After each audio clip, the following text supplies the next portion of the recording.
bienvenue sur ce plateau de TF1. Précisément sur le plateau de Téléfoot, les amateurs apprécieront pour débattre d'un sujet de plus en plus d'actualité et préoccupant pour nos entreprises et plus largement pour les organisations, celui de la crise des vocations managériales. Je suis Christophe Desarcis, je suis DRH, je travaille depuis de nombreuses années dans ce beau groupe média qui est TF1 et pour quelques semaines encore. Et j'ai autour de moi un public de DRH, d'experts RH, préoccupés également par ce sujet, au moins en théorie.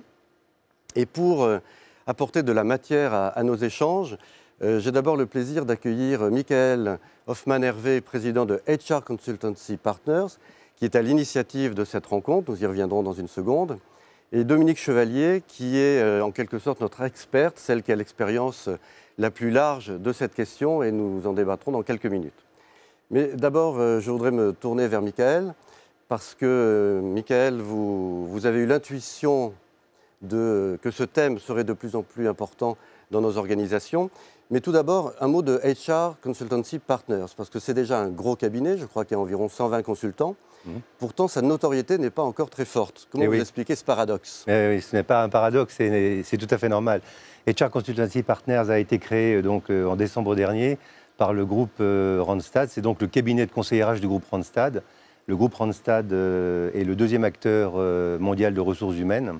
Et il était normal que les ressources humaines étant dans notre ADN, puisqu'en fait, les 4000 collaborateurs du groupe en France font des ressources humaines en permanence, sur la partie effectivement travail temporaire, il était normal que notre groupe se dote en France, au travers les meilleures compétences RH présents dans nos organisations, d'un cabinet de dimension significative, puisque nous sommes maintenant, nous faisons partie des 10 premiers acteurs dans le conseil en ressources humaines en France, pour pouvoir accompagner les DRH dans toutes les facettes de l'accompagnement des collaborateurs et des organisations.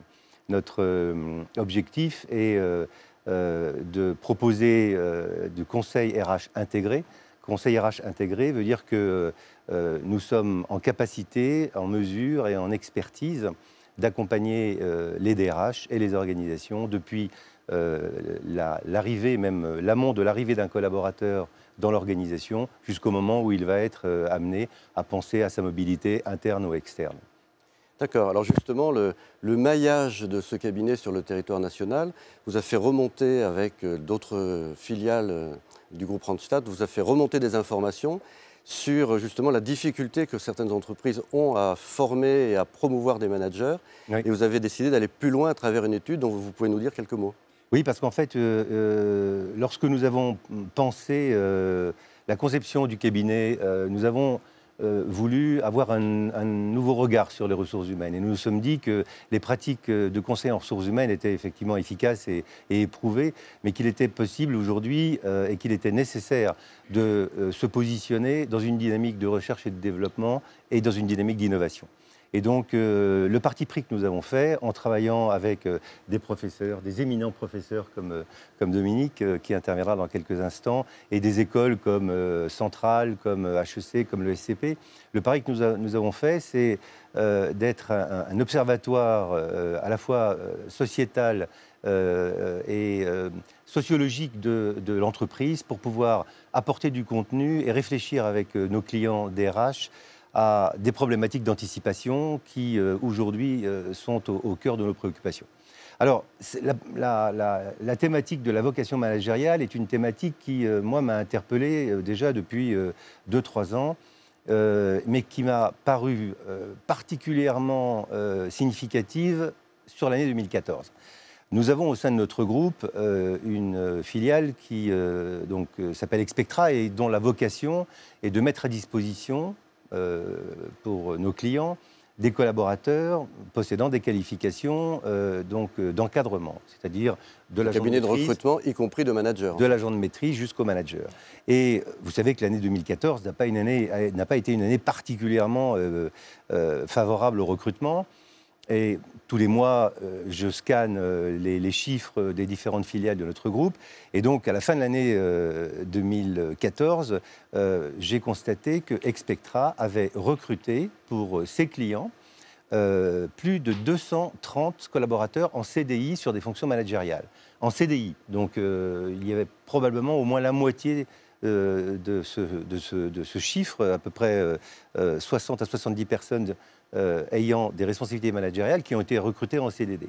Et de fait, je me suis permis effectivement de m'adresser à ces clients en leur demandant, mais notre préoccupation, c'est la mobilité interne. La vocation des directions de ressources humaines, c'est de trouver dans les équipes les compétences pour pouvoir leur permettre d'évoluer dans les organisations et naturellement d'accéder à des responsabilités managériales. Que se passe-t-il pour que vous soyez amenés, dans une année où effectivement le turnover est faible, dans une année où la crise est significative pour le recrutement, pourquoi avez-vous fait appel à l'externe pour recruter des managers? Et la réponse a été, nous avons proposé ces postes en interne, nous avons des compétences en interne, mais nous n'avons pas eu effectivement de collaborateurs qui ont accepté ces propositions. Donc un phénomène général, tout secteur confondu, à travers votre expérience? Alors sur l'enquête que nous avons menée, on oscille entre 25 et 30% de collaborateurs à qui on a proposé d'accéder à des responsabilités managériales qui n'ont pas accepté. D'accord. Donc vous avez vérifié sur le terrain que cette intuition était effectivement la bonne. Oui. Merci Michael. Alors je m'adresse maintenant à Dominique Chevalier. Dominique, vous avez beaucoup de responsabilités. Tout d'abord, vous dirigez un cabinet d'accompagnement de dirigeants et de comités de direction qui s'appelle l'Art du Changement, tout un programme. Vous êtes aussi, comme le disait Michael, professeur affilié à l'ESCP Europe et vous dirigez depuis quelques années un programme de formation continue qui s'appelle Profession Manager. Donc là aussi, on est bien au cœur du sujet. Et enfin, vous animez des ateliers de l'APM, l'association Progrès du Management, où vous aidez des dirigeants à réfléchir aux nouvelles tendances managériales. Donc, c'est dire que vous avez une vision très large de beaucoup de secteurs à travers beaucoup d'activités différentes. Mais on prend un petit peu pour acquis qu'il y a effectivement cette difficulté à promouvoir des managers dans l'entreprise, mais on sait aussi qu'il y a des modes dans nos métiers, dans les ressources humaines, qu'on parle beaucoup de certaines choses à un moment et puis beaucoup moins par la suite. Est-ce que pour vous, c'est vraiment un problème de fond et un problème d'actualité par rapport à il y a quelques années ? Alors oui, vraiment oui, parce que je pense qu'aujourd'hui, manager, c'est pas une profession, c'est pas une profession qui a bonne presse. Bonne presse, c'est pas attirant. Qui n'est pas attirante en tout cas. Ça ne fait plus rêver. Effectivement, moi je dirige un programme diplômant à l'ESCP Europe qui accueille des managers qui sont en entreprise et qui viennent finalement soit se former, soit passer un diplôme. Et ce que je constate depuis 15 ans, c'est que l'évolution du métier de manager est en train de changer. Enfin, il y a une évolution, il y a un changement. Et il y a des difficultés qui émergent de plus en plus de manière prégnante et aiguë dans le métier de manager. Voilà. Donc moi je partage le constat que vient de faire Michael. Et en fait, je pense qu'aujourd'hui, l'entreprise a vraiment besoin de réfléchir à qu'est-ce que c'est que le métier de manager, de réfléchir à la mission du manager, parce que je crois qu'il y a par moments des paradoxes ou des incohérences dans le métier de manager qui mettent les collaborateurs, les managers en difficulté dans l'exercice de leur propre métier. Et puis une évolution, mais ça je pense qu'on en parlera peut-être, une évolution un peu du système entreprise qui est en train d'émerger. Oui, mais justement, vous qui êtes au contact des dirigeants, qui réfléchissez avec eux, est-ce qu'ils en ont conscience et ils ont envie de faire bouger les choses? Ou est-ce que c'est un petit peu à la marge, comme certains thèmes on a beaucoup parlé de diversité, par exemple, dans les entreprises, et c'est sérieusement appréhendé par certaines, mais en même temps, on se demande toujours si ce n'est pas un petit peu à la marge ou si c'est bien au cœur de l'entreprise. Donc là, ces réflexions-là, elles portent sur une évolution future des entreprises, ou bien vous rencontrez des dirigeants qui font bouger les choses et qui proposent des modèles alternatifs de management? Alors, peut-être qu'avant de répondre à ce point-là, je voudrais dire que il me semble aujourd'hui que ça devient un réel sujet pour les entreprises. Il y a énormément d'enquêtes qui ont été faites et beaucoup de travaux en ce moment qui sont autour de la question de la motivation, la question de l'engagement, la question des risques psychosociaux qui sont devenus une réalité dans les organisations. Quel lien vous faites entre crise du management et RPS ? Moi, je crois que les managers aujourd'hui sont sous une pression énorme, sous une pression et un manque de reconnaissance de ce qu'est véritablement leur métier de manager. Certes, il y a une compétence technique à avoir, mais manager, ça demande du temps, ça demande de créer de la relation, ça demande d'embarquer ses équipes. Et pour embarquer ses équipes, effectivement, il faut créer un lien avec les collaborateurs. Et aujourd'hui, dans le métier de manager, c'est des points qui ne sont pas véritablement reconnus, ou en tout cas les managers ont le sentiment qu'ils n'ont jamais de temps pour ces sujets-là. Voilà, donc ça, je pense qu'il y a une réelle difficulté sur la question même de qu'est-ce que c'est que manager. Et puis, les entreprises aujourd'hui commencent à avoir, je pense, conscience des risques cachés, des coûts cachés, pardon, qui sont liés au désengagement, à la démotivation, qui vont coûter très cher à l'entreprise. Et effectivement, il y a des nouveaux modèles qui sont en train d'émerger dans l'environnement des entreprises. C'est peut-être des signaux faibles, mais je crois que souvent le changement vient à partir de signaux faibles. On peut l'identifier ainsi. Quel genre de signaux, justement ? Alors, les signaux faibles que l'on voit, je pense que certains d'entre vous ont dû voir il y a 15 jours environ sur Arte un film qui est passé sur le bonheur au travail. Si vous voulez, ce film éclaire tout un mouvement qui existe aujourd'hui dans les entreprises en France, parce que effectivement, les entreprises ont des difficultés, les entreprises ont besoin de créativité, d'innovation, et ce qu'on constate aujourd'hui dans beaucoup d'entreprises, c'est que les managers sont finalement des gens qui appliquent un certain nombre de directives qui leur sont données, et qui sont en difficulté de capacité à mettre les équipes en innovation et en créativité. Donc il y a un certain nombre de modèles qui émergent aujourd'hui, qui sont autour de l'entreprise, ce qu'on appelle libérée, qui existe depuis 25 ans, hein, c'est pas le sujet d'hier, et qui est en train de faire tache d'huile, on va dire, dans les entreprises, pour trouver finalement des nouvelles méthodes, des nouvelles manières de gérer l'entreprise, et ce qui va poser également la question de la fonction managériale, parce qu'elle est au cœur même. Vous pouvez nous donner un ou deux exemples de choses qui sont vraiment différentes quand elles sont pensées dans ce type d'entreprise ? Oui, voilà, je vais vous donner un point. Pour moi, l'entreprise libérée, il y a 2 points essentiels qui sont assez notables. L'entreprise libérée, elle travaille d'abord sur le principe même de confiance. Et qui dit confiance, dit plus de contrôle. Et la question aujourd'hui, c'est que les managers, finalement, une partie de leur tâche est de contrôler ce que font les collaborateurs. Donc ça va forcément, à un moment donné, toucher véritablement la question même du management. Donc confiance, ça veut dire plus du tout de contrôle. Donc ça, c'est un premier point. Et le deuxième point de l'entreprise libérée, c'est la question de la responsabilité, la responsabilisation des collaborateurs. Autrement dit, les collaborateurs sont mis dans une dynamique pour prendre les décisions, les actions qui sont en réponse aux demandes du client. Et qui ne passe plus finalement par la chaîne hiérarchique pour agir auprès du client et répondre à la demande du client. Donc du coup, le manager, ça questionne l'utilité du manager dans cette chaîne hiérarchique. Vous connaissez des entreprises qui fonctionnent comme ça ? Je connais des entreprises qui fonctionnent comme ça. C'est un sujet qui m'intéresse beaucoup. Et je connais notamment le dirigeant qui est à l'initiative de ce sujet-là, qui est Jean-François Zobrist, qui est un dirigeant, ça fait 25 ans qu'il a travaillé sur ce sujet. Il a complètement transformé son organisation. C'est une entreprise, entre autres, parce qu'il y a d'autres entreprises, mais celle-ci, je la connais plus particulièrement.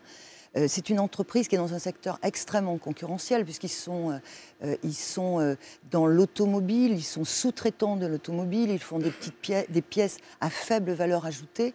Depuis plus de 20 ans, ils sont en augmentation de marge, de chiffre d'affaires, et ils sont même exportateurs de leur fabrication vers la Chine. Donc si vous voulez, voilà, ça marche, et il n'y a pas que Favi qui est un modèle, puisqu'il y a beaucoup d'entreprises aujourd'hui qui commencent à réfléchir à cette question-là. Je voudrais vous poser une question par rapport à ces professionnels qui viennent vous voir, le SCP, qui sont inscrits dans votre programme. Oui. eux, qu'est-ce qu'ils viennent chercher? Qu'est-ce que vous leur donnez également? Donc, est-ce que vous leur parlez de ce nouveau type d'entreprise? Est-ce qu'ils se font une juste idée de ce qu'est le management quand ils arrivent justement dans votre programme? Alors, une juste idée, je pense que quand je parlais de déception, je crois que certains managers, finalement, idéalisent peut-être un peu la fonction managériale. Donc ça, c'est déjà un premier point. Le deuxième point, c'est que les managers, finalement, qui sont censés gérer des êtres humains, ont peu de connaissances du fonctionnement de l'être humain. Et ce qui crée beaucoup de tensions, à la fois pour le manager quand il a à créer de la relation avec son équipe, mais aussi pour les équipes qui se retrouvent avec parfois des managers qui créent du doute ou qui créent des tensions eux-mêmes. Voilà. Pour l'autre question, oui, moi je parle de l'entreprise libérée parce que je pense qu'aujourd'hui, les managers sont en difficulté parfois de sens vis-à-vis de l'entreprise, c'est-à-dire qu'ils ne savent plus très bien à quoi ils servent. Ils ont l'impression d'être pris entre l'enclume et le marteau. Ils ont l'impression de recevoir des informations et des directions ou des directives à appliquer de toutes parts. Il y a une enquête qui est sortie il n'y a pas très longtemps sur finalement 65% des managers passent plus de 30% de leur temps à faire du reporting. Donc ils sont plutôt derrière leur ordinateur plutôt qu'accompagner leur équipe. Donc pour moi, l'entreprise libérée, c'est une chance pour les managers de retrouver de la qualité dans la fonction managériale et de retrouver du sens dans la fonction managériale, c'est-à-dire accompagner réellement les collaborateurs. Finalement, alors vous êtes optimiste parce qu'on parle toujours du poids des processus, de la longueur des réunions, de tout un tas de choses qui servent pas forcément toujours, mais qu'on a toujours faites de cette façon, ou l'empilage des hiérarchies. C'est souvent le quotidien aussi de nos organisations. Vous nous avez donné des pistes qui montrent qu'on peut travailler autrement et qu'il y a un appétit de certains pour faire évoluer les choses. Vous êtes donc optimiste pour les années à venir? Alors je suis optimiste parce que d'abord je fais partie de la Ligue des optimistes. Donc voilà. Oui, pour moi c'est une grande chance pour l'entreprise. On vit une crise depuis un certain nombre d'années, une crise qui montre que les entreprises ont besoin de se renouveler en termes de capacité de s'adapter à leur marché, de créer des nouvelles offres vis-à-vis de leurs clients. Et le management peut soutenir cette dynamique. Encore faut-il que les organisations, les entreprises mettent réellement les managers au travail avec eux. Voilà. Donc ça dépend beaucoup de la politique et de la vision de la direction générale. Pour moi, qui sert d'exemple. Voilà, je pense que c'est important et c'est vrai que je travaille avec des dirigeants et c'est le message que j'essaye de faire passer. Pour moi, c'est quand même le dirigeant qui donne la dynamique, qui crée l'ambition, qui crée l'envie et le mouvement. Et si les directions générales ne sont pas dans ce mouvement-là, les managers, évidemment, ne pourront pas y aller. Oui. Et puis, oui, Michael. L'optimisme, Christophe, c'est à partir du moment où effectivement on est devant un constat qui est nos collaborateurs n'aspirent plus à des fonctions managériales, qu'est-ce qu'on va faire? Oui. Et qu'est-ce qu'on va mettre en place? En fait, on a souvent tendance à penser qu'il nous faut être en face d'une problématique pour envisager un changement et une modification de paradigme. Là, cette fois-ci, on y est. Notre groupe a, par exemple, un objectif de plus de 80% de promotion interne. Si ça continue, je ne veux pas pouvoir tenir cet objectif. Donc ça m'oblige à réfléchir en tant que DRH. Et ça m'oblige effectivement à partager des pratiques, des réflexions, à échanger avec des professeurs, des académiques. Et ça va forcément nous obliger à nous ouvrir. Et c'est là où c'est effectivement une opportunité. Alors Michael, c'est une très bonne transition pour introduire la deuxième partie de notre émission, puisque je vais dans quelques instants accueillir 3 grands témoins, on va dire, qui ont une activité dans des secteurs très variés et qui vont nous faire part de leur expérience sur leur terrain, nous partager leurs réflexions. Pour cette deuxième partie de notre émission, j'ai le plaisir d'accueillir 3 grands témoins, on va dire. D'une part, Antonella Sello-Deneux, qui a un passé dans l'entreprise privée, notamment au sein du groupe Vivendi, et qui aujourd'hui est directrice des projets stratégiques et responsable des partenariats avec les entreprises au sein de l'AFM Téléthon. Et elle pourra donc nous donner un point de vue du monde associatif. Peut-être que ça se passe différemment dans les associations. De l'autre côté de la table, Emmanuel Duez, qui, à moins de 30 ans, se qualifie de serial entrepreneur. Et c'est vrai que vous avez créé, ou cofondé, ou dirigé un certain nombre d'associations et de cabinets, notamment Women Up, qui est une association de jeunes diplômés et qui constitue la première association en Europe pour la promotion de l'égalité homme-femme. Et puis plus dernièrement, The Boson Project, qui est un cabinet que vous dites alternatif, parce qu'il n'est composé que de personnes de moins de 30 ans. Au moins, ceux-là, ils savent à quel âge ils vont quitter l'entreprise, à moins que les statuts évoluent avec le temps. Et vous le considérez comme un conseil en transformation dont le levier est la jeune génération. On y reviendra dans un instant. Et puis, bien entouré, Serge Huard, qui est directeur du développement RH et DRH des fonctions corporate au sein du groupe Yves Rocher, et qui a aussi un passé en entreprise privée, puisque vous êtes passé par Bouygues, par le secteur bancaire. Vous avez aussi un passé dans l'enseignement. Vous avez dirigé un centre de formation et d'enseignement, et vous êtes toujours très impliqué dans l'enseignement, dans des universités, donc vous avez également un bon point de vue.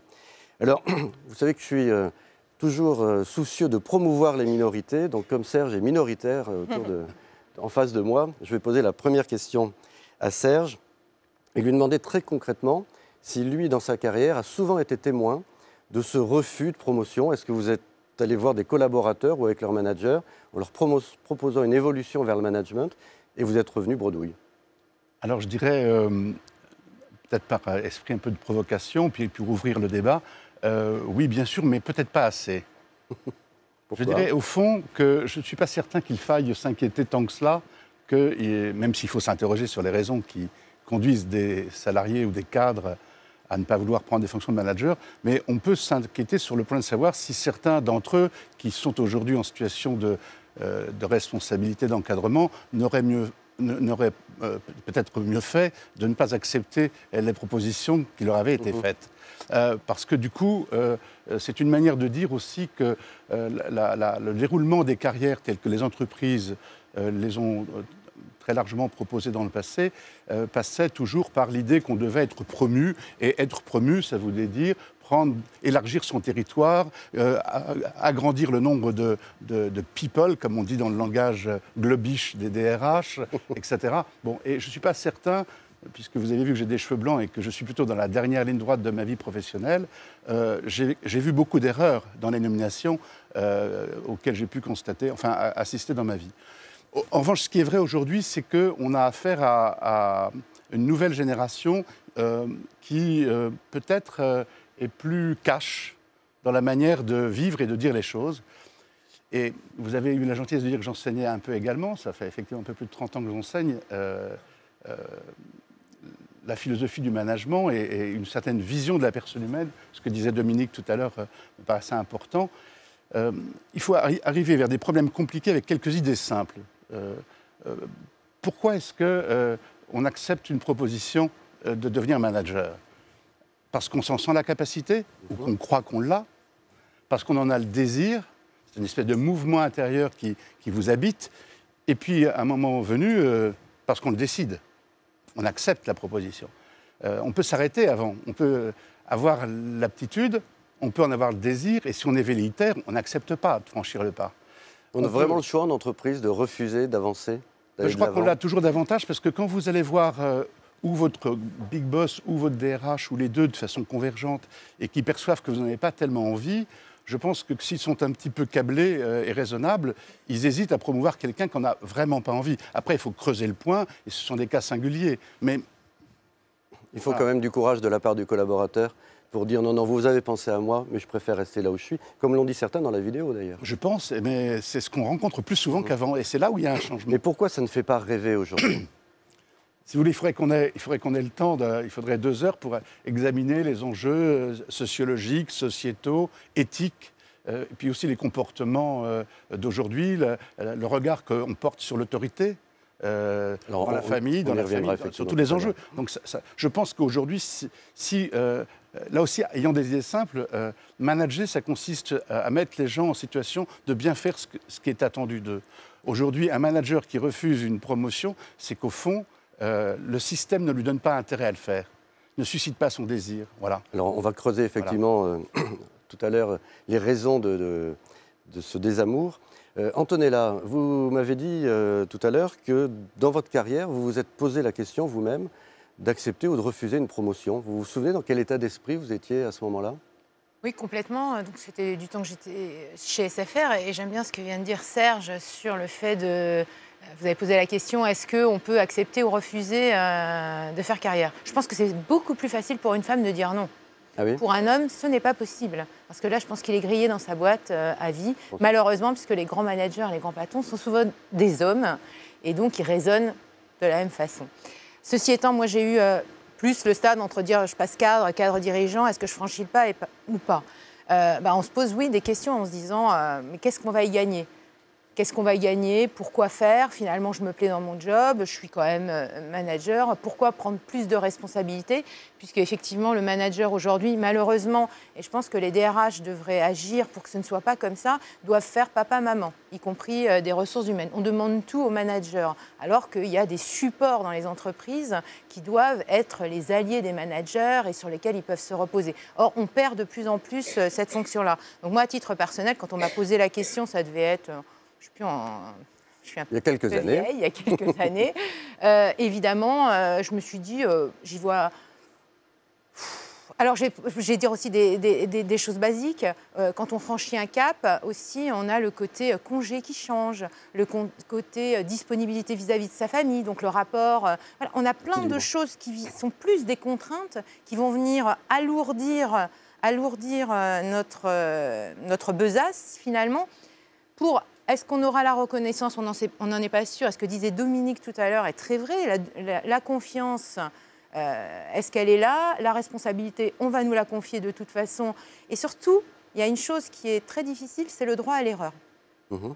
Il n'y a pas ce côté confiance. Vous ne pouvez pas dire, bon, écoutez, je tente, je vais voir, est-ce que je suis en capacité de, etc. Non, il faut se décider, il faut aller, en plus, il faut aller vite. Hein. C'est-à-dire quand vous fait une proposition, la veille, si vous aviez pu dire oui, ce serait parfait. Donc tout ça crée un climat de non-confiance et finalement, on n'accompagne pas la personne à prendre le rôle de manager. Et du coup, effectivement, moi, à un moment donné, je me suis dit, j'y vais pas. Bon, j'ai fini par y aller, mais j'ai mis des conditions. Et ça a beaucoup surpris. On m'a dit...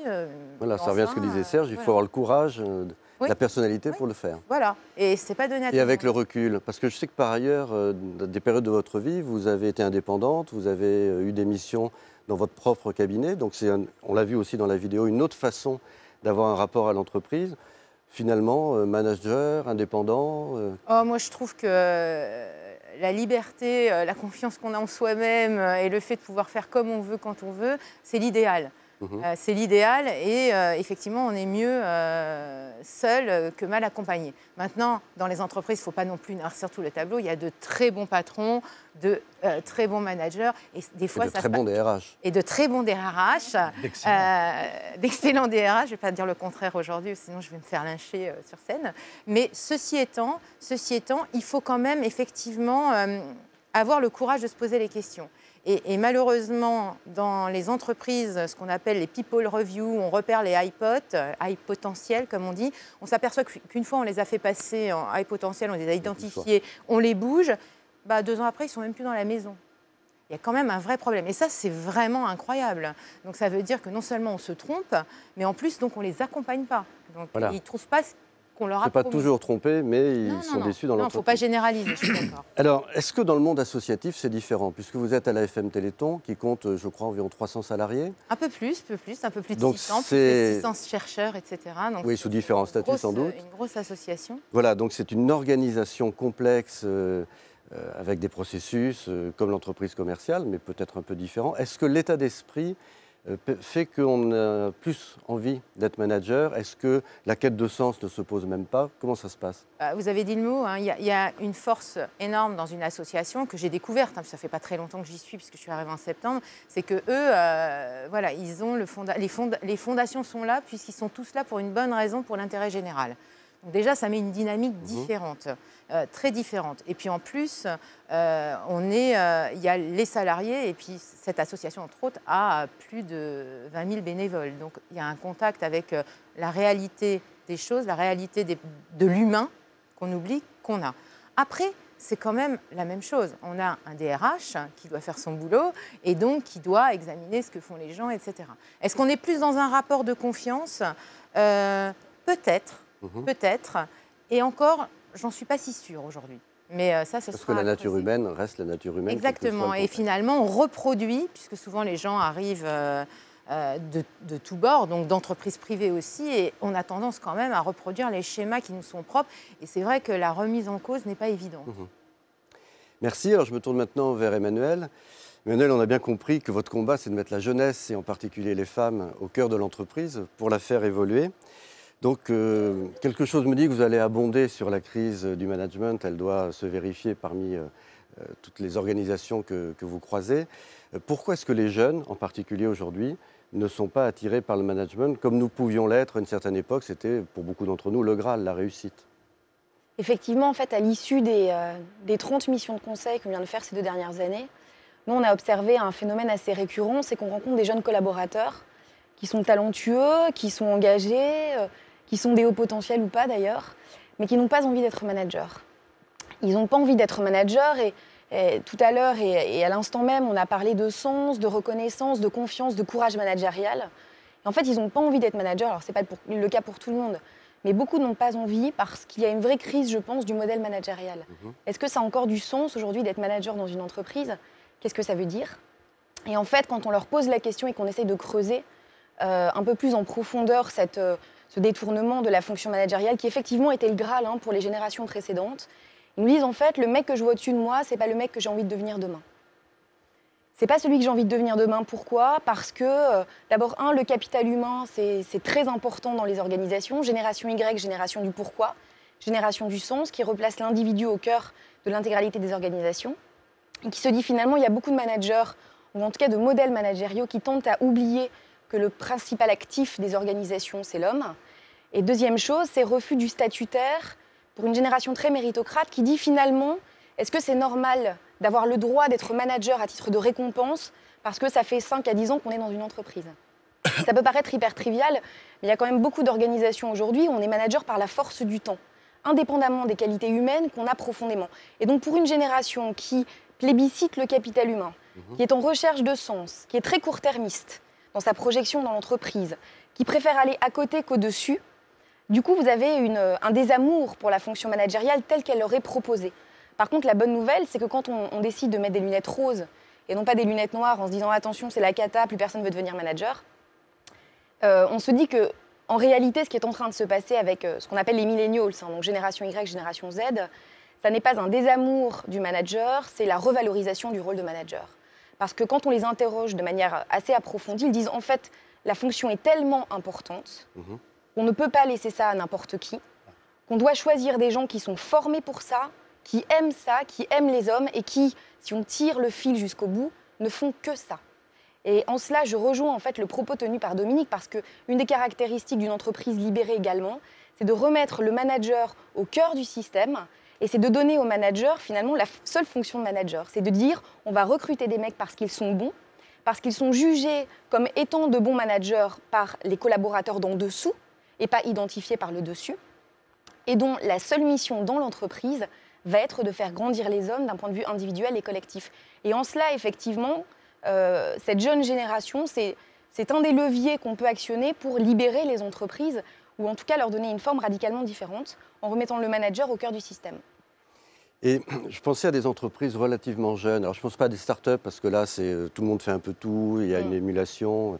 On ne va pas parler de management véritablement dans les premières années de l'entreprise, mais dans des entreprises relativement jeunes comme venteprivée.com, comme Free, comme Blablacar, où ce ne sont pas des personnes chenues. Je ne peux pas m'empêcher de regarder Serge en le disant, qui dirige. Il n'y a pas le poids de l'histoire, il n'y a pas l'empilage des hiérarchies qui fait qu'on a toujours fait comme ça. Est-ce que finalement, le management est mieux vécu? Est-ce qu'il y a plus de vocation dans ces entreprises-là? Alors ça serait fantastique de se dire que presque de manière génétique, cette jeune génération est un meilleur manager que la génération précédente. Malheureusement, la génération Y n'est pas une génération magique. Donc ce ne sont pas de meilleurs managers. Dans ces entreprises que vous citez, il y a des problèmes managériaux comme dans toutes les grandes entreprises. Il ne faut pas se leurrer. Par contre, ce qu'on observe, c'est qu'à la différence peut-être des plus grosses structures, où le management est un passage obligé, ces structures-là ont compris que tout le monde n'était pas fait pour être manager. Effectivement, génération Y, génération cash qui dit « Écoute, moi, je veux grandir dans ton entreprise, mais je ne veux pas être manager. Donc, je préfère grandir en étant un business développeur, je préfère grandir en étant un expert. » Et du coup, ce qu'on observe, c'est une diversification des trajectoires professionnelles et se dire que, voilà, être un manager, c'est un rôle hyper important, mais que ça n'est plus le Graal, c'est sûr, pas un passage obligé. Et donc, c'est des entreprises qui se sont organisées d'un point de vue structurel de manière un petit peu différente. Alors, j'ai bien aimé tout à l'heure quand vous avez dit certains pensent qu'ils n'ont pas le droit de s'arroger cette fonction managériale, sinon n'ont pas les compétences. Et j'ai envie de poser une question à Serge, parce que quand on parle de droit, on parle aussi de devoir. Et vous, Serge, qui côtoyez justement des jeunes à l'université notamment, puis dans l'entreprise, est-ce qu'on ne peut pas dire aussi qu'être manager, c'est exigeant, que les valeurs que ça véhicule, ce n'est pas forcément celles de l'ère du temps, d'encadrer, voire de recadrer, même d'évaluer. Et puis une dimension long terme, il faut accompagner des gens, les faire grandir. Ça va à l'inverse de l'individualisme, la spontanéité, le court terme. Est-ce qu'il n'y a pas, alors je ne vais pas dire une peur du management, mais peut-être aussi un manque de confiance des plus jeunes? Je ne sais pas si c'est un manque de confiance, mais en tout cas, il y a un manque d'adhésion.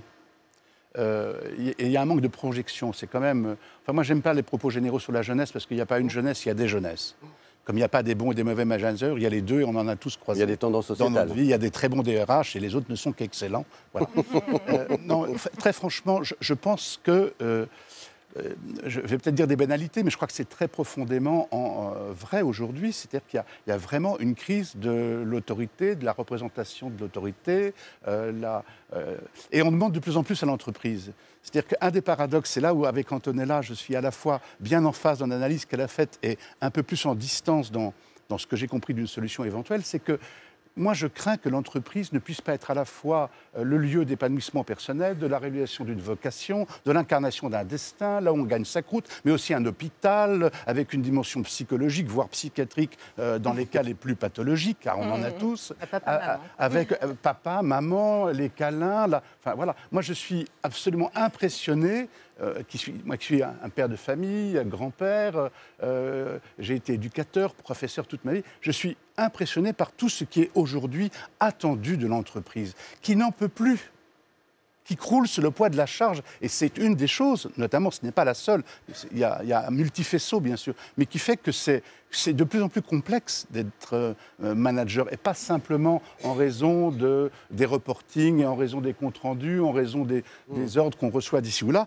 Voilà. Mais aussi parce que le législateur nous pond ses 350 grammes de textes nouveaux tous les ans, quelle que soit l'orientation du gouvernement en place, parce qu'on ne voit pas que ça va changer dans un proche avenir. On vient de s'en prendre encore 200 grammes la semaine dernière. Enfin, je ne pensais pas qu'il y a quand même une question sur la jeune génération qui est amie de tout le monde sur Facebook. Alors quand on est manager, il y a une relation inégalitaire, on ne peut pas être copain-copain. Voilà. Ça ne va pas tout à fait dans la même direction. Alors, vous, mesdames, réagissez aussi. Une dimension affective aussi. Juste un point, je pense qu'il y a aussi une dimension de sensibilité. Je partageais tout à l'heure, avant que nous revenions sur ce plateau avec l'un ou l'autre collègue, je disais, moi ce qui me frappe et que je n'avais pas vu avant pour le coup, c'est l'émotivité, y compris des jeunes hommes, qui sont en situation de compétence et d'expertise en construction, et ça marche pas mal, mais dès qu'il y a un problème avec leur manager, ils se sentent affectés, ils se sentent désavoués. J'en ai même vu pleurer. Alors, il n'y a pas de honte à pleurer. Le contexte de l'entreprise, pour un homme de ma génération, ce n'était pas le jardin des larmes, si vous voulez. Donc, il y a une espèce de déficit. Alors, est-ce que c'est un déficit de la représentation du père? Est-ce que c'est une confrontation à l'autorité qui n'a pas été suffisamment incarnée dans leur parcours, à force de leur dire qu'ils sont formidables, qu'ils ont tous les droits, qu'ils sont absolument magiques, ils font des études formidables, enfin... Il y a un moment donné, la frustration... Ils sont bien au chômage aussi, oui, qui vivent dans un monde bien précaire, qui voient leurs parents se faire jeter comme des vieilles chaussettes après 30 ans de bons et loyaux services. Oui, ou même des nouvelles chaussettes, parce que voilà, il y a plus de... ça reste des chaussettes, quoi. Voilà, mais je pense qu'il y a... C'est une fragilité, mais du coup, ça ne donne pas envie, quoi. Vous êtes d'accord sur la... Oui. Non, mais justement, là, on aborde un sujet qui me semble clé, c'est le rôle du DRH. Alors, on va y venir, on garde le meilleur pour la fin. Ah oui, non, mais ceci dit, avec tout ce qui a été dit, c'est vrai que là... Et le DRH est le levier d'une politique, d'ailleurs, voulu par la direction générale. Oui et non. Mais alors, si je ne dois pas en parler maintenant, je n'en parle pas maintenant. Juste après. Mais je voulais rester un instant sur cette fragilité Mais qui avaient des enfants ou qui côtoyaient beaucoup de jeunes. Est-ce qu'effectivement, il y a du coup un fossé qui se creuse entre l'envie d'être manager, parce que c'est quand même formidable d'être manager, on ne l'a pas encore dit. Et moi, dans mon métier, c'est sûrement ce qui me réjouit le plus, de faire grandir des gens. Ça ne se pose plus comme ça. C'est ce qu'a dit Emmanuel, elle l'a bien illustré. Ça ne se pose plus comme ça. Ce n'est pas la notion de manager, pas être manager, c'est un beau métier, c'est pas un beau métier. C'est est-ce que la personne qui est en face de moi, qui va me manager, est un vrai manager. Et légitime ou pas. Et légitime ou pas. Or, on l'a tous vu, et c'est là où je remettais en cause les DRH, combien de promotions ont été acceptées, on a mis des gens qui n'étaient pas de bons managers et qui se retrouvent à gérer des équipes, et c'est un massacre. Parce qu'on promeut le meilleur expert dans son domaine. Parce qu'on a décidé, qu'on l'a identifié, que lui, fallait qu'il évolue, on veut lui faire aussi plaisir, etc. Et puis il y a toute une circonstance, et personne ne dit non. Et donc, forcément, quand vous êtes managé par quelqu'un que vous n'admirez pas, que vous ne respectez pas, vous biaisez tout le système de management. Ça n'a plus aucun sens. Alors, quand on est conscient... Oui, Emmanuel ? Non, mais pour rebondir sur les propos de mon voisin de gauche, je pense pas qu'il y ait... De Serge. Désolée, Serge. Je préfère cette formulation. De Serge. Je pense pas qu'il y ait une crise de l'autorité, je pense qu'il y a une crise de l'entreprise, de manière beaucoup plus globale, et que la refonte des modèles managériaux en fait partie, que le mouvement des entreprises libérées en fait partie, que tous les grands enjeux sur la digitalisation, ça en fait partie. Je pense que demain, le manager, il ne sera pas au-dessus des collaborateurs, il sera à côté des collaborateurs, clairement. Et que ça, d'un point de vue organisationnel, culturel, managérial et individuel, ça change tout. Parce que ça donne à voir une nouvelle façon de concevoir le rôle du manager. Il sera à côté parce que son job, c'est de fédérer les hommes, c'est de faire descendre une vision, c'est de faire remonter de l'information, c'est de faire en sorte que chacun donne le meilleur de lui-même. Et pourquoi est-ce qu'aujourd'hui, on a des jeunes collaborateurs et même des jeunes hommes qui pleurent, etc. C'est parce qu'effectivement, je pense qu'on est allé au bout d'un système où on n'a pas mis en lumière des gens qui étaient compétents humainement, qu'on n'a jamais posé la question à ceux qui sont managés de la légitimité des mecs qui sont au-dessus, et que forcément ça crée, et ça c'est un verbatim issu de mission de conseil, des grands nocifs du capital humain, qui font que vous avez une déperdition très importante des hauts potentiels, et notamment des plus jeunes dans les organisations, et qui fait aussi que, in fine, on va se poser la question de est-ce que c'est eux qui vont devoir rentrer dans le moule qu'on leur propose, ou est-ce que c'est pas plutôt le moule qui va devoir s'adapter, parce qu'ils sont symptomatiques de quelque chose qui dépasse le phénomène de la jeunesse, qui est simplement une refonte de ce que ça veut dire qu'une entreprise, du rôle de l'entreprise de la société et du rôle des hommes dans les organisations. Alors, quand on est conscient de ça, Serge, on peut faire des choses. Chez Yves Rocher, par exemple, qu'est-ce que vous mettez en place comme action positive ? Alors, moi, j'ai aucune vocation et aucun mandat pour parler au nom du groupe. Non, mais que j'ai l'honneur de servir, bien sûr. Non, mais lance. les propos que je tiens ce matin devant vous... mais pour être concret. C'est que les miens. Oui, nous, on travaille dans un groupe familial, on est 15 000, on est présent dans 110 pays, donc on a une proximité. Enfin, pour nous, la force du groupe, c'est sa simplicité d'organisation et le management de proximité. On a assez peu de niveau hiérarchique et les gens sont chez Yves Rocher dans une relation assez stable dans le temps. Je crois qu'un des problèmes du management aussi, peut-être plus vécu dans les grands groupes internationaux encore qu'ailleurs, encore que tout se discute, c'est le côté zébulon du manager. C'est-à-dire que ceux qui bougent, c'est ceux qui sont considérés comme les meilleurs. Donc vous avez un manager, il reste 2 ans, il reste 3 ans, il fait un tour, il enrichit son CV, soit il est promu dans l'organisation, il va dans une autre partie du territoire managérial de l'entreprise, soit il est un peu mercenaire, et ce n'est pas un reproche, il va ailleurs parce qu'il trouve une entreprise qui lui fait une proposition intéressante. Donc cette hypermobilité qui est valorisée comme un must, et au moins un nice to have, comme on aime dire dans notre jargon, je pense que c'est aussi quelque chose qui altère la relation. Parce que quand des équipes changent de manager tous les 2 ou 3 ans, elles finissent par s'user dans leur capacité de créer une relation avec celui qui est quelquefois à côté, quelquefois avec eux, quelquefois au-dessus. Il faudra bien de temps en temps prendre des décisions. Le leadership dont on parle, ce n'est pas la totalité du management, mais on met surtout l'accent sur le leadership, la capacité à entraîner. Mais il y a aussi, à un moment donné, l'organisation, prendre des décisions, faire des arbitrages, promouvoir, choisir, c'est renoncer, ça va être évalué, ça peut être aussi sanctionné. Ça, c'est le rôle de l'entreprise. Non, c'est le rôle du manager dans l'entreprise.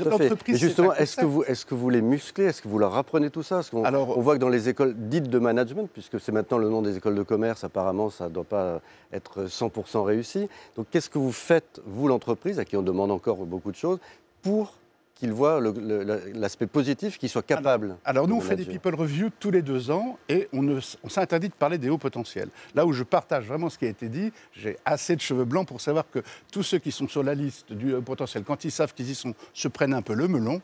pour parler gentiment. Et puis en plus, ça nous met souvent dans l'humilité, parce que quand on regarde les moves qui ont eu lieu entre deux people review, on voit que ce n'est pas toujours ceux qui avaient été identifiés qui sont finalement promus. Donc voilà. Ça. En revanche, on identifie des talents, des désirs, des aptitudes. Et là, on les accompagne. Et d'abord, nous, le premier accompagnement, c'est la mise en situation. C'est-à-dire que quand on identifie que quelqu'un a une appétence, des aptitudes qu'on pressent, il y a des petites graines, on le met en situation. Et l'accompagnement de formation, il vient dans un temps second. C'est-à-dire quand on a conforté le désir, si j'ose dire. Quand on a conforté le désir, quand les premières confrontations avec l'encadrement d'une petite équipe ou d'experts, etc., a validé le fait que la personne était bien au rendez-vous de ce qu'on lui proposait. Et après, effectivement, on a conçu, mais comme tant de mes confrères et consoeurs, des parcours de formation. Nous, on a un partenariat historique depuis 14 ans avec HEC, avec un niveau de junior, un niveau senior, un niveau de top exécutif, qu'on fait évoluer. Et aujourd'hui, effectivement, notamment dans les évolutions, là je suis très confortable avec ce que vous disiez tout à l'heure, et vous avez vraiment raison, on prend en compte ces attentes des jeunes, c'est-à-dire qu'on ne manage pas aujourd'hui les nouveaux collaborateurs qui nous rejoignent comme on pouvait les manager il y a 20 ou 30 ans. Mais c'est compliqué parce qu'on n'a pas de recette miracle, et puis ils sont tellement volatiles dans leurs désirs, dans leur centre d'intérêt, qu'on a du mal à les maintenir dans un environnement d'une façon un peu prolongée. Au bout de 18 mois, ils veulent déjà bouger. Voilà. D'accord. On n'a pas toujours dans l'entreprise la capacité de faire bouger tout le monde. Alors venons-en à la dernière partie, qui est justement le rôle du DRH, qui nous concerne tous particulièrement. Là, vous étiez particulièrement impatiente de parler du rôle du DRH. Oui, non, parce que je pense que c'est quand même la clé du système. Je rebondis là, justement sur ce que dit Serge. Voilà, on entend parcours de formation, etc. On est toujours dans la projection, on n'est jamais dans l'analyse. Qu'est-ce qui s'est passé sur cette personne quand elle a été en situation de management? Parce que souvent, on ne passe pas d'une équipe de 0 à 100. Quoi. Il y a toujours une évolution qui est prévue, etc. Donc, c'est le retour des gens qui sont managés par la personne, l'efficience d'avoir pouvoir faire grandir, fédérer l'équipe qu'il manageait, même si elle est petite, est révélateur de la personnalité et de la capacité de la personne à se mettre en situation. Et en ça, le DRH est vraiment la clé de l'organisation pour dire il connaît le collaborateur qui est devenu manager et qui peut-être devrait passer une étape au-dessus parce qu'il en a les capacités, et il est capable de savoir ce qui s'est passé. Or, on constate dans les organisations, et c'est ça la grande faiblesse, qu'un manager qui a eu, je vais dire n'importe quoi, les 10 collaborateurs, il y en a une qui est en burn-out, l'autre qui ceci, aucun problème, il va prendre maintenant 100 personnes, tout va bien se passer, bien évidemment. Et là, on se dit, mais où est le DRH? Alors, je ne parle pas pour les DRH qui sont là, bien sûr, qui sont sans doute très compétents. Non, ça met en lumière sa responsabilité. Mais là, et ce n'est pas... Alors, je parle du DRH dans sa fonction, et là, il a la capacité de dire, etc.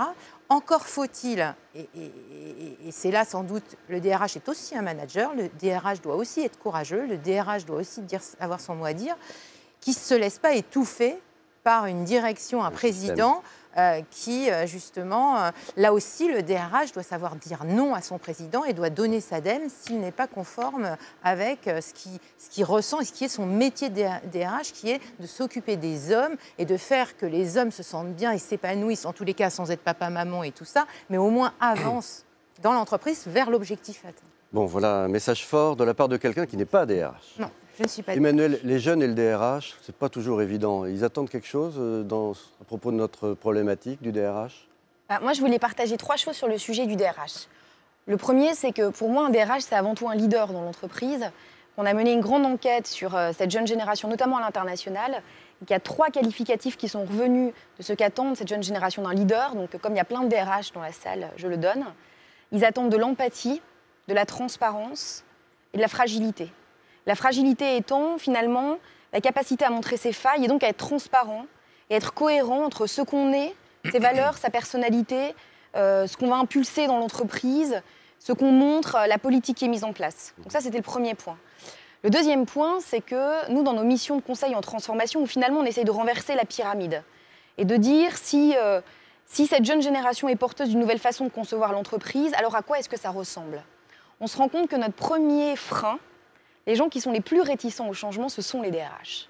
Et moi, ça m'a beaucoup interpellée parce que là, justement, nous, on essaye de remettre le capital humain au cœur du système, au cœur du processus de transformation dans un contexte de mutation des organisations. Et ceux qui freinent des cas de fer, ce sont les gens qui sont censés mettre en lumière ce capital humain. Donc très interpellés par rapport à ce constat. Et du coup, je me suis posé un paquet de questions. Est-ce qu'ils sont corsetés dans des contraintes juridiques notamment, qui fait qu'aujourd'hui, le rôle du DRH, c'est d'être un peu le flic de l'entreprise et absolument pas le catalyseur des richesses humaines? C'est possible. Est-ce qu'il y a une problématique de formation où finalement on recrute dans les ressources humaines des gens qui sont extrêmement conservateurs ou traditionnels? J'en sais rien. Mais le fait est qu'aujourd'hui, moi j'ai ce constat, alors qui n'est pas un constat absolu, hein, c'est-à-dire c'est basé sur une cinquantaine d'expériences et une trentaine de missions de conseil, mais où systématiquement on a eu des difficultés avec le rôle du DRH. Difficultés, mais attentes en même temps.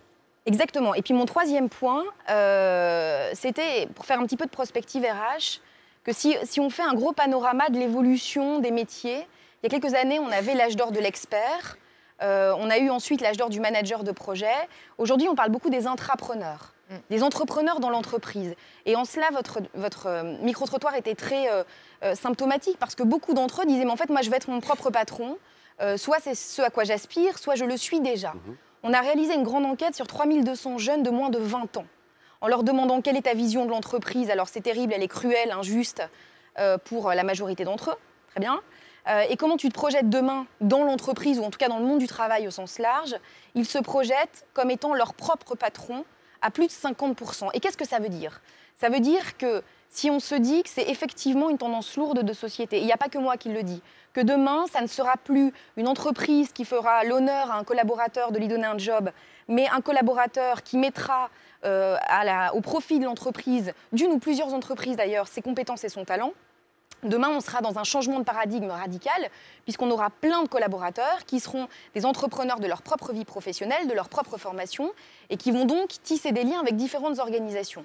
Et par rapport à cet exercice de prospective RH, je pense que le rôle du DRH, ça sera non plus d'être un directeur des ressources humaines dans une organisation gigantesque, inerte, avec des petits bonhommes qui sont en fait des petits humains, mais ça sera d'être comme un agent de joueur, et d'ailleurs on est sur le plateau de Téléfoot, ça tombe bien, c'est-à-dire des humains, des auto-entrepreneurs, des intrapreneurs, des entrepreneurs de leur vie, qui vont s'adjoindre les services de quelqu'un dont le job sera d'aider l'homme à se développer. Je pense que c'est ça le futur du métier de DRH, c'est d'être un agent d'entrepreneur, d'intrapreneur, un agent de joueur.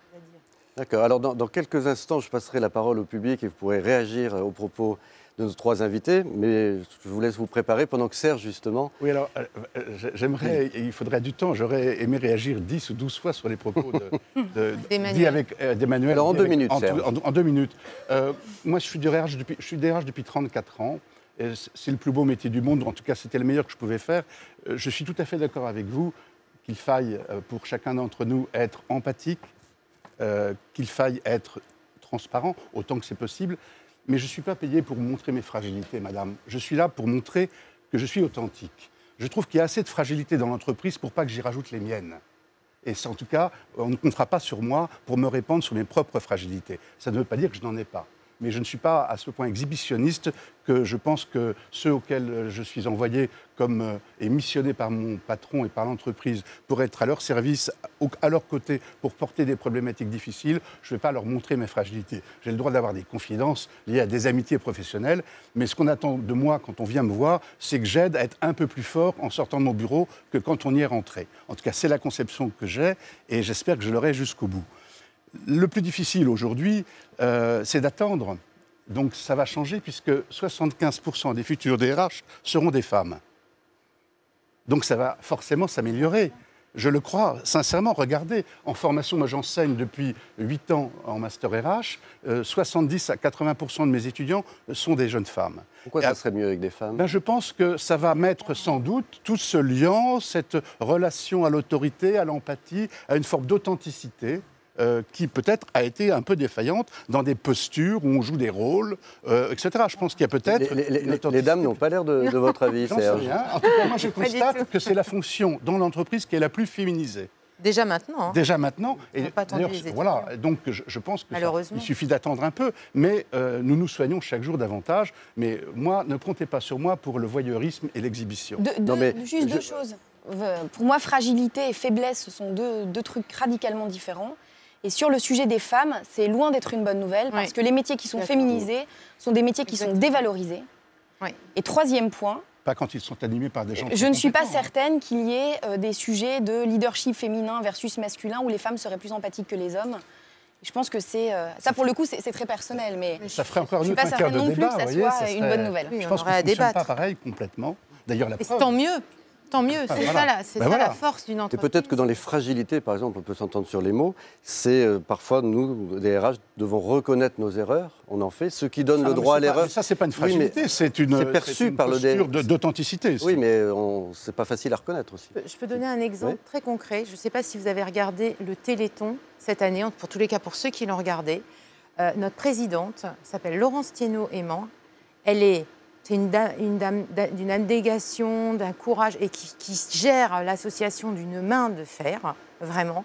Ça ne l'a pas empêché, ça ne l'empêche pas d'avoir pleuré dans l'émission devant tout le monde, ou même nous, quand on est en réunion avec des témoignages des parents ou de malades ou des enfants qui viennent, d'avoir les larmes aux yeux, etc. Ça ne la discrédite pas pour autant. Non, mais au parce contraire, que vous êtes dans un environnement légitimement... Ça la rend humaine. Et parce que vous êtes dans un environnement légitimement compassionnel. Si en plus on fait de l'entreprise au quotidien... On me demandait de comparaison à l'entreprise. On sait bien, quand tout le monde parle en même temps, c'est qu'il y a un débat animé. On va écouter les... Non, mais regardez le témoignage de Jean-Dominique Sénard aux 2 plénières de clôture des universités d'été du MEDEF. Il a les larmes aux yeux.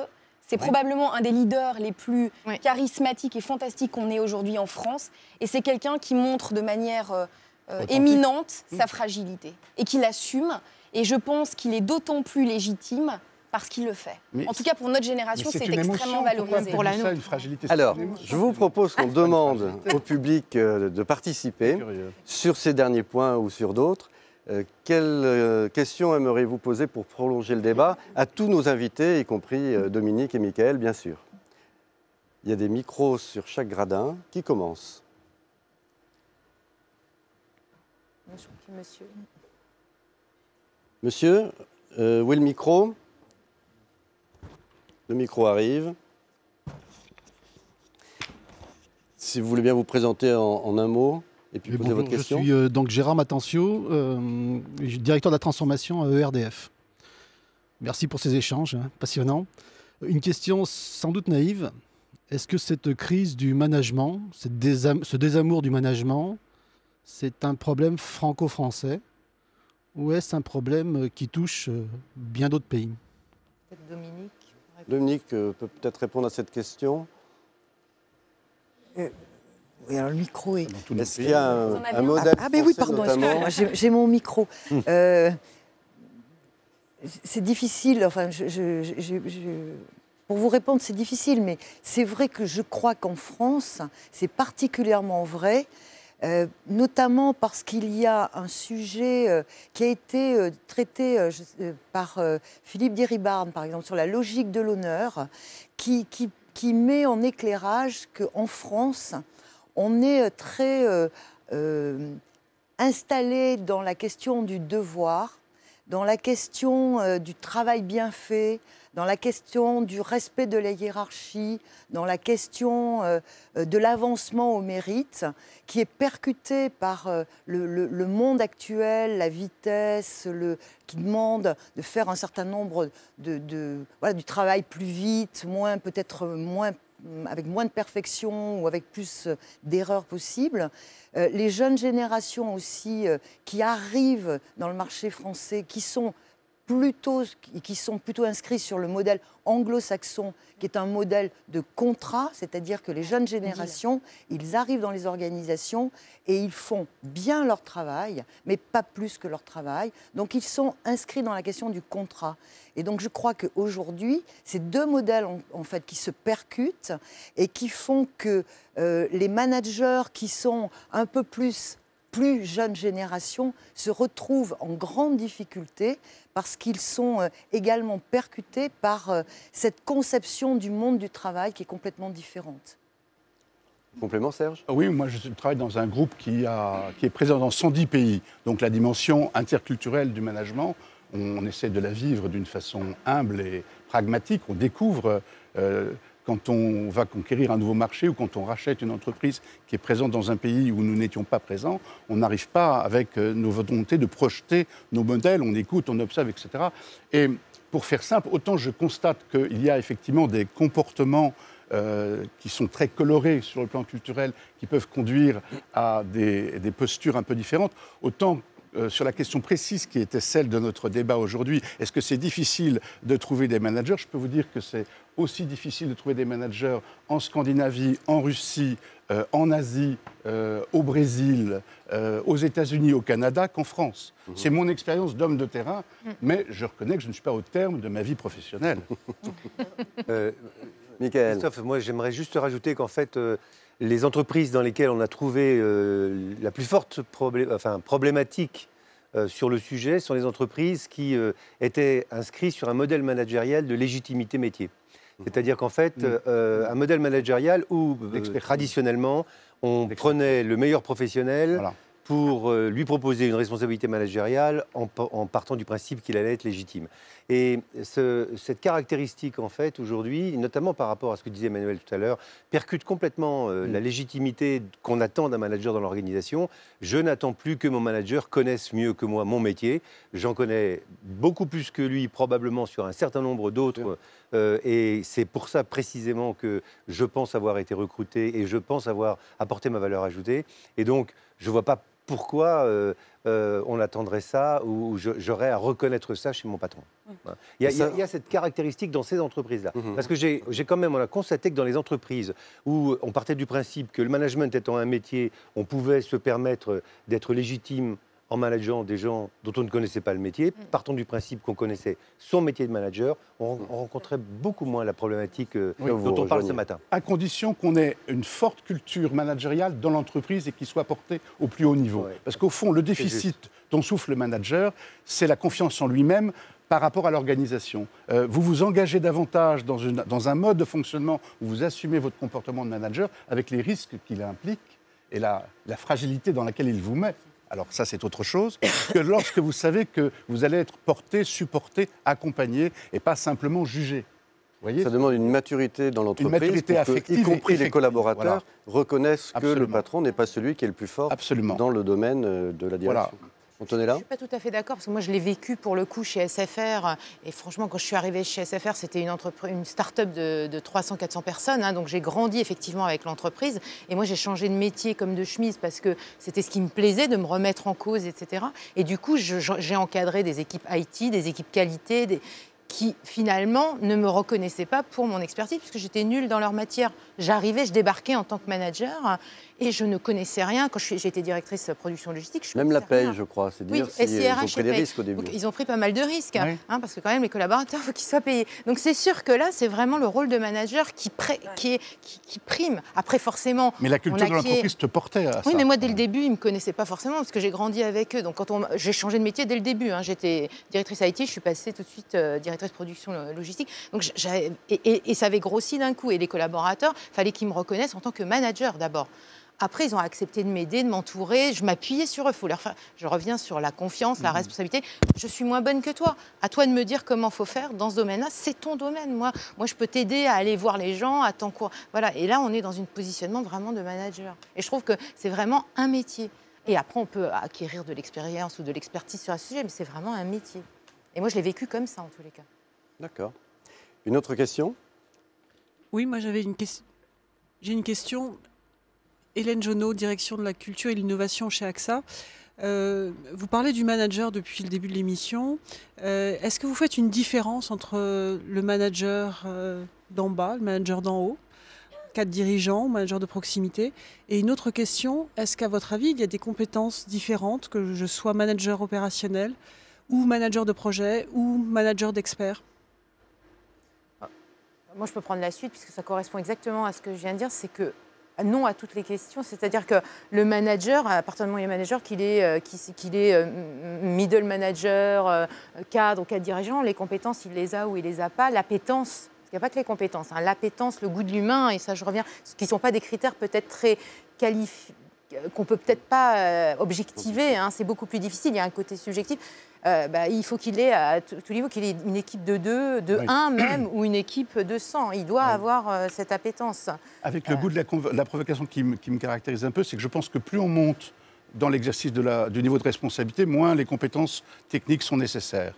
Ça, c'est clair, quoi. Donc, tout en haut, finalement, vous avez celui qui, normalement, sait le moins de choses relativement au métier technique des uns et des autres. Mais après, ça n'exclut pas de pouvoir être également un très, très bon manager en haut d'une pyramide en étant porteur d'une expertise qui vous a fait grandir et mûrir. Et voilà, il ne faut pas être non plus dans la caricature. Mais c'est moins requis.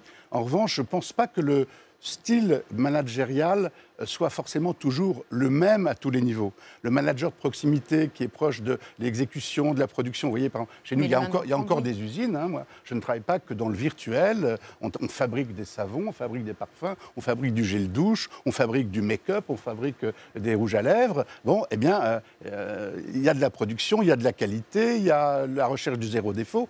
On est quand même très tourné vers l'opérationnel. Après, vous avez aussi des équipes digitales qui travaillent sur des écrans, qui peuvent ne pas se retrouver ensemble pendant 15 jours dans le même local, alors qu'ils convergent par leur production vers le même projet. C'est un autre style de management.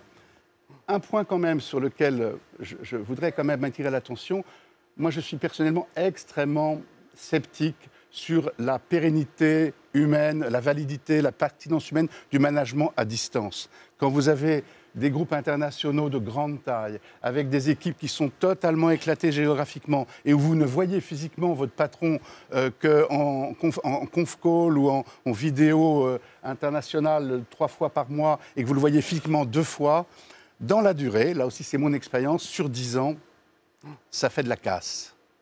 Hein, humainement, c'est un mode de relation, en tout cas que je n'envie pas. Voilà. Je suis content d'avoir aussi des équipes que je vais voir sur le terrain plutôt que de gérer que des gens virtuels. Voilà, je trouve qu'il y a une proximité dans la relation qui facilite l'authenticité et qui permet de percevoir un peu mieux la fragilité des autres en restant discret sur les siennes. Emmanuelle ? Oui, juste pour rajouter un élément de réponse. Je pense que c'est précisément sur les managers de proximité qu'il va falloir travailler pour faciliter la projection de cette jeune génération qui se désengage du rôle de manager, parce que c'est eux qui sont en front avec cette jeune génération. Et que, également, pour avoir bossé dans des usines, le rôle du manager, il est 1000 fois plus important que dans des sièges sociaux, parce qu'il est juste au-dessus et que c'est lui qui va donner envie de continuer, de s'engager ou pas. Vous êtes heureuse d'être manager de votre équipe ? Très. Mais en réalité, je suis à côté, donc je ne me reconnais pas dans le modèle ou ce dont on a parlé, les modèles classiques, parce que ce qu'on a essayé de mettre dans mon entreprise à moi, qui travaille sur ces sujets, donc on essaye un peu d'être en phase, d'être cohérent, d'être transparent, d'être ceci, d'être cela. En l'occurrence, c'est que c'est une entreprise complètement flat. On est une petite dizaine, hein, donc c'est facile d'être flat quand on est 10, c'est plus difficile quand on est 10 000, c'est certain. Voilà. Mais c'est certain. Et encore, hein, je connais des entreprises de 3000 personnes où il y a 3 niveaux hiérarchiques et ça commence de plus en plus à se développer. Donc on est complètement flat, on fonctionne sur un système de leadership tournant qui en fait revient à un système de management tournant. C'est-à-dire que sur un projet, vous avez un chef de projet qui manage sa team et qui est le chef de son truc, mais qui va être le sous-chef ou le collaborateur sur un autre truc. Et je pense que même si on est 50 demain, on fonctionnera encore comme ça, parce que c'est très en phase avec la façon dont mes jeunes collaborateurs à moi, qui ont, il y en a un dans la salle qui a 22 ans, se projettent dans le rôle de leader qui se confond avec celui de manager, qui est finalement le responsable d'une équipe, d'un projet et du développement des hommes. Je voudrais Dominique. juste, effectivement, selon les différents niveaux, je pense qu'il y a des enjeux qui sont de nature différente. Ce qui reste au cœur du métier de manager, c'est effectivement de gérer les hommes. Et plus on monte dans la hiérarchie, je partage tout à fait ce que dit Serge, moins finalement on a besoin d'être un expert, mais en réalité on a besoin certainement de comprendre les enjeux de manière plus globale et beaucoup plus ouverte. Aujourd'hui, c'est vrai que c'est le management de proximité. Moi, je rejoins ce que vient de dire Emmanuelle. Le management de proximité qui est à la fois en plus grande difficulté parce que quand vous êtes avec une petite équipe et vous êtes dans des relations qui sont relativement affectives, et ça, c'est assez difficile de trouver la juste distance entre voilà, le fait d'orienter et d'embarquer, et puis de ne pas tomber dans l'affectivité ou la crise d'affectivité, on va voilà, dire. Qui est très forte. Ouais. Et par ailleurs, je pense qu'effectivement, c'est eux, pour moi, qui sont le vecteur de la transformation de l'entreprise. Bien sûr. Parce qu'ils sont en contact avec le client et les équipes. Je fais un peu le parallèle avec la famille, qui est la cellule dans laquelle les Français se reconnaissent le plus souvent, en tout cas qui veulent privilégier. Et l'équipe avec son manager de proximité, quand ça fonctionne bien, c'est ce qui donne de l'énergie et de l'efficacité. À condition que la proximité ne soit pas altérée par la connectivité. Parce que vous voyez, un vieux crocodile comme moi, c'est pas toujours de voir que cette génération, moi que je crédite volontiers de qualité, d'engagement, d'implication, de qualité aussi d'implication, de zèle, de disponibilité, d'enthousiasme. Je suis frappé de voir qu'elle est toujours connectée et qu'elle ne communique pas. Moi, j'ai des collaborateurs dans certains périmètres de l'entreprise. On a par exemple une direction marketing où il y a 130 jeunes femmes, dont la plus sotte a fait le M Lyon. Ça vous donne le niveau moyen de l'équipe. Vous voyez, c'est donc des gens extrêmement cortiqués, engagés, etc. Il y a des tas de problèmes de relations dans ces équipes-là parce qu'elles ne se parlent pas. Elles s'écrivent, elles s'envoient des mails, mais il n'y a plus cette espèce de... La connectivité se fait quelquefois au détriment d'une relation humaine de proximité vraie. Voilà, après, il y a d'autres enjeux de cette nature-là. On pourrait évoquer dans le management la complexité du mode de fonctionnement liée à l'exigence de rapidité d'une réponse attendue. Ça fait réagir votre voisine. Oui, mais ça fait juste le management de proximité ne s'adresse pas qu'aux jeunes. Hein. Non, mais je trouve que la connectivité est quand même très forte. Et qui sont, voilà, donc... Bien. On peut prendre une dernière question si vous le souhaitez. Et ça correspond à votre... Est-ce qu'il y a une dernière question dans le public, Marianne? Donc, je suis Marianne Descamps, je suis directrice du développement des ressources humaines d'M6. Merci de Oui, on a l'esprit large, il n'y a pas de souci. En fait, je voulais juste vous partager une réflexion qu'on a actuellement. Effectivement, nous, on prend des managers pour, bien sûr, gérer des équipes, mais aussi parce qu'ils ont une vision d'un métier, qu'ils ont une expertise, qu'ils sont capables de booster de l'innovation aussi, qu'ils savent faire des arbitrages dans leurs équipes business. Donc, c'est important aussi. Et on se rend compte qu'on a envie de les conserver à la tête de ces équipes, mais qui n'ont pas forcément toutes les compétences pour animer les équipes. Donc on n'a pas envie de s'en passer et on se pose la question de partager finalement le rôle de management entre deux personnes, côte à côte d'une certaine manière. Quelqu'un qui est plus business ou... Voilà, qui porte les décisions, qui porte l'innovation, et puis quelqu'un à ses côtés qui organise, qui met de l'huile dans les rouages, qui joue ce rôle finalement de management. Alors peut-être dans des équipes un petit peu plus grosses, mais voilà, on se pose la question de la division de ce rôle managérial entre plusieurs personnes qui ont des compétences complémentaires. Donc, je ne sais pas si c'est quelque chose que vous constatez aussi.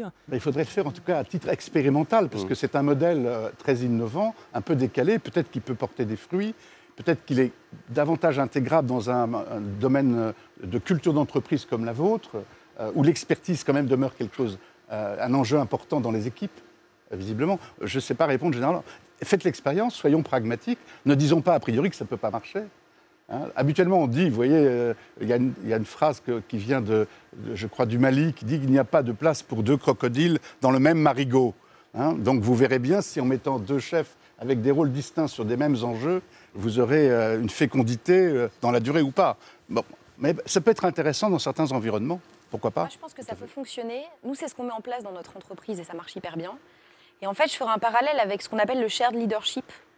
Parce que le manager était aussi un leader et on voit une évolution très forte sur les modèles de leadership ces 5 dernières années, où dans la littérature, notamment américaine, sur le leadership, le leader, ça a toujours été une personne. C'est l'homme providentiel, l'homme charismatique, l'homme flamboyant et l'homme tout court d'ailleurs, parce que c'est rarement une femme.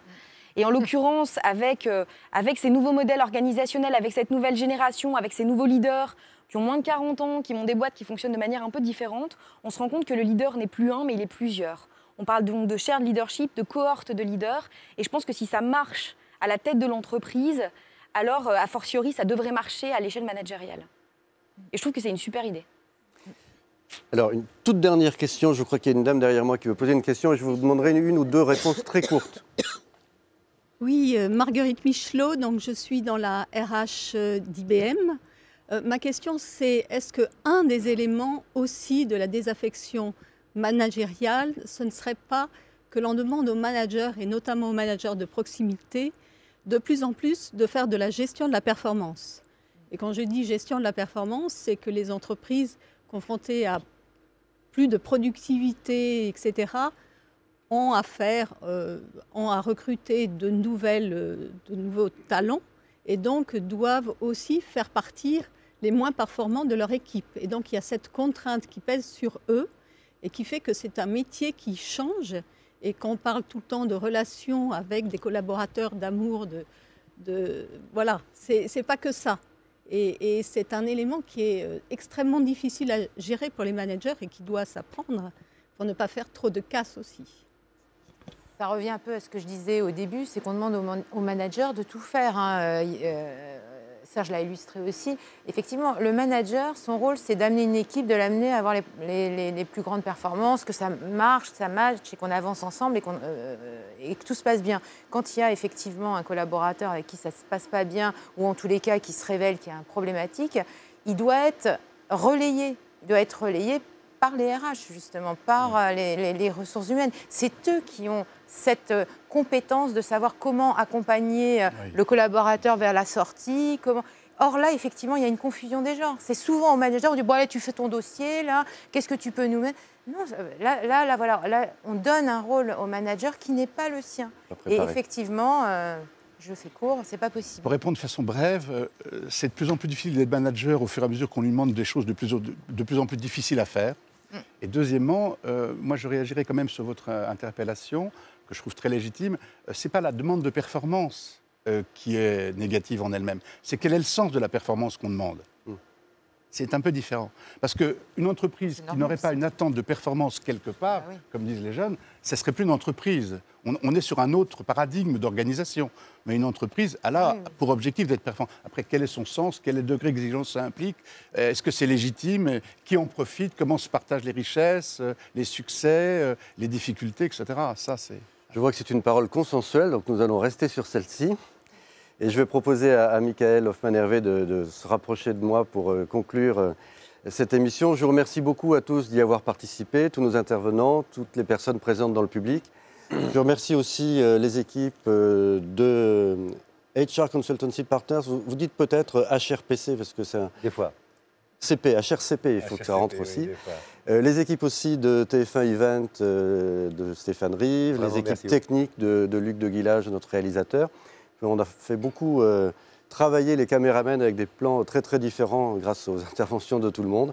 Donc merci à tous d'avoir participé et Michael, le mot de la fin. Eh bien, merci d'avoir eu la gentillesse, l'amabilité, d'avoir participé à cette première matinale de HR Consultancy Partners. Première matinale qui va être reproduite puisque nous avons décidé d'en faire 3 dans l'année. Donc vous serez chaleureusement invités à la seconde qui aura lieu au mois de juin. Merci infiniment à vous et bravo aux intervenants. Merci. Merci.